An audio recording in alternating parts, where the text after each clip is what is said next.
ते फक्त आम्हाला एवढंच बोलवते की तुम्ही कलम वाचून दाखवा. त्यांचा राग आहे की आम्हाला तुम्हाला मारायचं तर ते कुठलाही हेतू घेऊन मारू शकतात ना.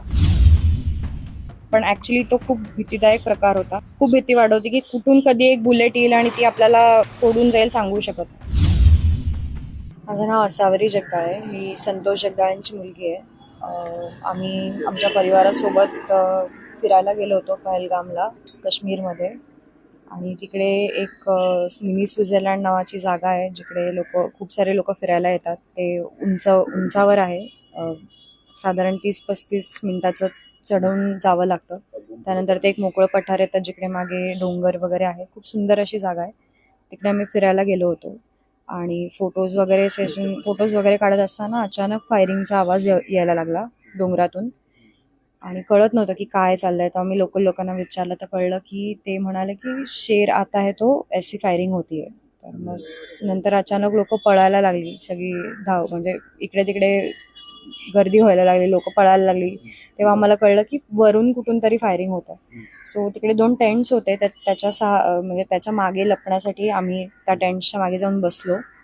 आणि आमच्यासोबत जे आमचे फॅमिली फ्रेंड होते गणबोटे, जे त्या सगळ्यामध्ये माझ्या वडिलांसोबत होते, ते झोपले होते. आणि त्यांच्या शेजारी त्यांची बायको, मी, माझे आई वडील आणि आमच्या शेजारी आणखी 2 फॅमिलीज होत्या ज्या आमच्यासोबत बसल्या होत्या. ते लोक पण प्रचंड घाबरली होती. आमच्या ऑपोजिट साईडला एक टेंट होता जिकडे काही लोक लपली होती. तर त्यांच्यातल्या काही लोकांवर फायरिंग झालं. जे फायरिंग करत होते त्यातला जो कोण तो व्यक्ती होता, तर मग तो आमच्या इथे आला. मग त्याने माझ्या वडिलांना उठवलं. त्यांच्यावर पण फायरिंग झालं. म्हणजे तो रागानेच पुरुषांना पकडून मारत होता. माझे जे काका होते गणबोटे, कौस्तुभ गणबोटे, त्यांच्यावर पण फायरिंग झालं. त्यांना पण पकडून गोळी मारण्यात आली. माझ्या वडिलांवर 3 बुलेट्स फायर झाला. एक डोक्यात झाली, एक त्यांच्या खांद्याच्या पार्टला म्हणजे छातीजवळ झाली, आणि एक कानापासून टच होऊन गेली होती, पण ती लागलीच होती. म्हणजे डीप कट होता तो. त्याच्यामुळे माझे वडील तिथेच पडले. आणि जे आमच्यासोबत होते कौस्तुभ गणबोटे, ते काका माझे, तर त्यांना पण बॅक फायर झाली. म्हणजे मागून गोळी घातली, कारण ते उलटे झोपले होते. तर त्यांचा डोळा फोडला गेला, त्याच्यामध्ये फुटला म्हणजे. आणि त्यांना अजून बॅकला म्हणजे पाठीवर वगैरे पण त्यांच्यावर फायरिंग झाली. आमच्या शेजारी ज्या फॅमिलीज होत्या त्यातले पण 2 पुरुष आहेत, त्यांच्यावर पण फायरिंग झाली. असे बरेचसे फॅमिलीजमधले मेन पुरुष लोक होते ज्यांच्यावर फायरिंग झाली आणि ते गेले. सो तिकडनं आम्हाला पळून यावं लागलं, कारण आम्हाला हेल्प हवी होती. तर आम्हाला हेल्प मागण्यासाठी खाली जाणं गरजेचं होतं. सो आम्ही अराउंड 30 मिनिट्स उतरायला आम्हाला लागले. तिथे एक लोकल जो घोडेवाला होता, तो माणूस खूप चांगला होता. त्याने आम्हाला हेल्प केली. म्हणजे तो थांबला, तो पळून नाही गेला. तो म्हणला की आप हमारी सवारी हो, तो मेरा काम है आपको इधर से नीचे लेके जाना. तो आम्हाला व्यवस्थित त्यांनी खाली पोहोचवलं. तिथल्या लोकल लोक जेवढी पण तिथे ते घोडेसवारीवाले, तिथे जे टुरिस्ट पॅक्स म्हणजे त्या राईडसाठी जी पॅकेजेस असतात ते देणारी लोक होती, त्यांनी पण आम्हाला हेल्प केली. मला चक्कर आली होती, तर त्यांनी मला उचलून गाडीतनं हॉस्पिटलाइज करायचं ट्राय केलं. हे अशी खूप सारी हेल्प तिथे मिळाली. आम्ही जेव्हा उतरत होतो तेव्हा मिलिटरी वर चालली होती. सो आम्हाला माहिती होतं की आमची माणसं तिथनं काढली जातील. साधारण 4:30-5ला आम्ही ऑलमोस्ट म्हणजे हॉस्पिटलमध्ये होतो सगळेजण.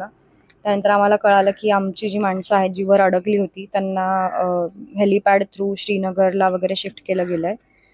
पण अपडेट्स काही मिळत नव्हते. आम्हाला सेफ जागी ठेवलं होतं पहलगाम क्लबमध्ये, जिकडे आमच्यासोबत जेवढे पण लोक ज्यांच्या फॅमिलीजमधल्या लोकांना मारलं होतं ती लोक होती. आणि तिथनं मग आम्हाला रात्री 11:30 वाजता वगैरे कळालं, 12 वाजता, की काही डेड बॉडीज तिथे आहेत. म्हणजे काही लोकांचा मृत्यू झालाय. त्यांचं व्हेरिफिकेशनसाठी आम्हाला बोलवलं. त्याच्यामध्ये माझ्या वडिलांचं आणि त्या काकांचं व्हेरिफिकेशन मला करावं लागलं. म्हणजे कळालं त्याच्यामुळे की ते दोघं पण गेलेत. त्यानंतर आम्हाला तिकडनं विथ दोज बॉडीज श्रीनगरला पाठवलं पोस्टमॉर्टमसाठी. आणि पोस्टमॉर्टम झाल्यानंतर ते आम्हाला सगळी प्रोसेस कंप्लीट झाल्यानंतर पुण्याला आमच्या रिस्पेक्टिव्ह जागी पाठवणार होते. सो या प्रोसेसला भरपूर वेळ लागला. अराउंड 24 तासांच्या वर आम्ही या सगळ्या प्रोसेसमध्ये होतो. फक्त एवढंच की काही लोकल लोकांमुळे हे थोडं सोपं झालं. म्हणजे आमचा जो ड्रायव्हर होता, तो म्हणजे मी त्या माणसाला मरेपर्यंत विसरणार नाही. तो एकदम म्हणजे देवासारखाच माझ्यासाठी उभा होता. तो मला म्हणत होता, सिस्टर आपको जो भी हेल्प चाहिए मैं हूँ इधर. आर्मीमधले पण एक जण होते, त्यांनी पण आमचे ते शेवटपर्यंत आमच्या सोबत होते. लेफ्टनंट कर्नल होते काही, ज्यांच्या थ्रू आम्हाला ते आर्मी ऑफिसर्स ज्यांनी आम्हाला सेफ जागी ठेवलं. सो या काही लोकल लोकांमुळे आणि तिथल्या आर्मीमुळे वगैरे आमच्यासोबत जे काही घडलं ते फेस करणं आम्हाला थोडं इझी जात होतं. बट ही घटना अशी आहे की जी आम्ही सामान्य लोक ज्यांच्या आयुष्यातले, आता माझे वडील हे एकमेव आधार माझ्या फॅमिलीचा होते, एकमेव कमवणारे व्यक्ती ज्यांच्यावर आमचं पूर्ण घर चालू होतं, ते आता नाही आहेत. म्हणजे ही गोष्ट आम्हाला पचतच नाहीये. मला अजूनही, मी माझ्या वडिलांचा अंत्यविधी आज सकाळी करून आले तर मला अजूनही विश्वास नाही बसत आहे की मी त्यांना अग्नी दिलाय. तुम्ही विचार करू शकता, मी खूप लहान आहे वयाने आणि मी या एजमध्ये हे बघितलंय, तर माझ्यासाठी हे खूप अवघड आहे. आयुष्यभरासाठी हे विसरणं, हे दुःख मी हे कधीच नाही विसरू शकत की माझ्या डोळ्यासमोर माझ्या वडिलांना, माझ्या काकांना गोळ्या मारल्या गेल्या. खूप क्रूरतेने तो सगळा प्रकार घडला. अशी जी माणसं करतात ती माणसं नाहीच आहेत, ती राक्षस आहेत. ती माणसं असूच शकत नाही. कुठलाही माणूस इतका क्रूर नसतोच की तो इतक्या वाईट वृत्तीने एखाद्या व्यक्तीला मारेल. त्यामुळे माझी अशी विनंती आहे की ह्याच्यावर काहीतरी ऍक्शन घ्यावी सरकारने. आणि आता आमचं तर पूर्ण सगळं संपलंय, तर आम्हाला पण त्यांच्याकडून योग्य ती मदत मिळावी. सगळेजण तुमच्या या दुःखात सहभागी आहेत, पण तिथे जेव्हा ही घटना घडली तेव्हा हल्ला करणारे एकूण किती लोक होते, त्यांचा एकूण पेहराव कसा होता, शस्त्र कोणती दिसत होती, किती लोक होते आणि कशा पद्धतीने ते आले आणि सगळे घडलं? ते पहाडीतूनच आले, म्हणजे जिथे खूप उंच उंच झाडं होती तिकडूनच ते आले. ऍक्च्युली आम्हाला कळलं जेव्हा ते आमच्या जवळ आले, त्यामुळे ते एक्झॅक्टली कुठून आले नाही सांगू शकत, कारण आम्ही तो पूर्ण ओपन मैदान आहे, तर चारी बाजूला लोकांच्या डेड बॉडीज पडल्या होत्या. सो म्हणजे गेटवर जिकडनं एंट्री करतो तिकडे एक माणूस पडलेला होता, जिथे ते म्हणजे ते रोपवे सारखं एक ते स्पोर्ट असतं, ते तिकडे ते लोक जे करत होते तिथे काही लोक पडलेली होती. तिकडे खायचे स्टॉल्स होते, तिथे काही लोकांना मारलं गेलं होतं. आता आम्ही जिथे थांबलो होतो ते स्टॉल्स होते लोकल लोकांचे, जिथे कपडे ते भाड्याने देतात शूटिंग करण्यासाठी. तिथे काही लोक आमच्या, तर जसे माझेच वडील होते तिथे, तर असं सांगू नाही शकत की ते एक्झॅक्टली कुठून आले. फक्त ते पळत जाताना पहाडी टुवर्ड्स गेले एवढं मी सांगू शकते. आता तिथे वर अजून काही स्पॉट्स आहेत. आता आम्ही जो थांबलो होतो तो मिड पॉइंट होता, त्याच्यावर पण आणखी काही स्पॉट्स आहेत जिकडे आम्ही नाही गेलो. तिकडे काही लोक अडकली होती, ती वाचली लकी त्यातली काही लोक, पण मध्ये जे रस्त्यात होते त्यांना पण धरून मारलं गेलं. सो सांगू नाही शकत की ते कुठून आले होते. किती होते साधारण, किती लोक होते? मी तरी 4-5 लोकांना पळत जाताना पाहिलं, पण ते एक्झॅक्टली किती नाही सांगू शकत. तुमची सुटका कशी झाली? एका वेळेला सुरुवातीला काय म्हटलं त्यांनी तुमच्या समोर आल्यानंतर, आणि किती साधारण वेळामध्ये हे सगळं? साधारण 15-20 मिनिटाचा हा खेळ चालू होता पूर्ण. म्हणजे आम्ही पळेपर्यंतचा मी सांगते, मी एक्झॅक्ट टायमिंग, आता ती सिच्युएशन अशी नाही ना मी कॅल्क्युलेट करेन टाइम की किती वेळ चाललंय हे, कारण त्यावेळेला एक मिनिटं पण आपल्याला एक तासासारखा वाटतो. सो मी त्याच्यावर नाही काय सांगू शकणार, पण साधारण 15-20 मिनिटं ते आले, पूर्ण फायरिंग झालं, आम्ही एकमेकांना सांभाळणं वगैरे सगळ्यामध्ये 15-20 मिनिटाचा टाइम गेला असेल. लोकांनी तुमच्याशी संवाद साधला, होते त्यांच्या हातात बंदुका होत्या, तुमच्याशी काय बोलले, काय त्यांनी? नाही, ते फक्त आम्हाला एवढंच बोलत होते की तुम्ही कलम वाचून दाखवा. आता ज्यांना येत असतील त्यांनी वाचली असतील, ज्यांना नाही येत त्यांनी नाही वाचली, पण त्यांनी असं काही स्पेसिफिक, म्हणजे मला माहिती नाही की त्यांनी असं का केलं. पण त्यांचा राग आहे की आम्हाला तुम्हाला मारायचं तर ते कुठलाही हेतू घेऊन मारू शकतात ना. सो आपण स्पेसिफिकली नाही सांगू शकत की याच रिझनमुळे मारलंय किंवा कुठलं काय. आता त्यांच्या डोक्यात काय हे आपण नाही सांगू शकत. आता माझे वडील म्हणाले तुम्ही जे म्हणाल ते मी करतो, पण तरी त्यांना मारलंच ना. असे कितीतरी लोक असतील जे त्यांना म्हणले असतील की आम्ही काहीच केलं नाही, तुम्ही आम्हाला का मारताय. सामान्य लोकांना मारण्याचा हेतू काहीही असू शकतो, त्याच्यावर आपण काहीच कमेंट नाही करू शकत. नाही, सगळे फॅमिलीज आपल्या फॅमिलीसोबत होते. आता एक इन्सिडेंट तर आमच्या कळण्यात आला की एक मुलगा आणि आई म्हणजे काहीतरी स्पोर्ट्स का फोटोज त्यांचा चालू होता, त्यांचे जे वडील होते ते स्नॅक्स आणायला गेले होते, तर त्यांच्या इथे गोळी मारली गेली होती. ते जेव्हा आले तेव्हा त्यांना कळलं की आपल्या नवऱ्याला, म्हणजे आपल्या वडिलांना मारलं गेलंय. सो तो मुलगा ओरडला की तुम उनको मारा है तो हमें भी मारो. तर मग ते तेव्हा बोलले की हम तुम्हें नहीं मारेंगे, हम औरतों को और बच्चों को नहीं मारेंगे असं. पण असं नाहीये. त्या शूटिंग म्हणजे त्या फायरिंग मध्ये एक 17 वर्षाचा मुलगा होता, त्यालाही गोळी लागली होती, तोही गेला. एक्झॅक्टली नाही माहिती, कारण आम्ही आमच्याच गोष्टींमध्ये होतो. प्रत्येक जण तिथे आक्रोश करत होता. प्रत्येकाच्या फॅमिलीतला एक पर्सन, म्हणजे एक कर्ता पुरुष गेलेला आहे. तुम्हाला ते कपल तर माहिती असेल, ते खूप सगळ्या न्यूजमध्ये दिसतात. ती मुलगी माझ्या शेजारी बसली होती. जस्ट 16 एप्रिलला आय थिंक लग्न झालं आणि तिचा नवरा नेव्ही मधला ऑफिसर होता. तो सुट्टी घेऊन ते हनीमून करण्यासाठी फर्स्ट का सेकंड डे होता त्यांचा, आणि ही घटना त्यांच्यासोबत झाली. तिचं असं म्हणणं होतं की तिच्या नवऱ्याचे श्वास चालू होते, पण आय डोंट नो पुढे उपचार करताना मे बी त्यांची डेथ झालेली असू शकते.